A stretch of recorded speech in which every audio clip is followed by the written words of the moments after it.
Kita boleh sayang orang sepenuh hati kita, tapi akhirnya Allah yang pegang kunci pintu hati tu.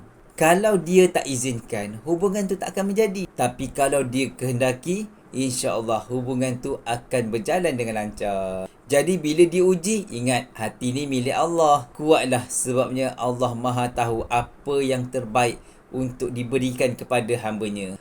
Putusnya hubungan sebelum ni adalah untuk Allah berikan seseorang yang lebih baik, yang lebih matang, yang lebih menenangkan dan juga boleh membahagiakan kita. InsyaAllah usahalah mencari jodoh dengan cara yang Allah reda.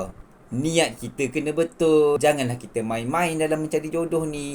Nak pula bila join Tiljannah.my. Anda kenalah serius tau bila nak cari jodoh dalam portal Tiljannah.my ni. Sebabnya kat dalam tu semua tengah mencari pasangan idaman masing-masing. Semua nak cari yang terbaik.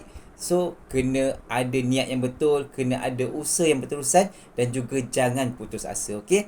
Jumpa anda dekat Tiljannah.my, portal cari jodoh Muslim Malaysia.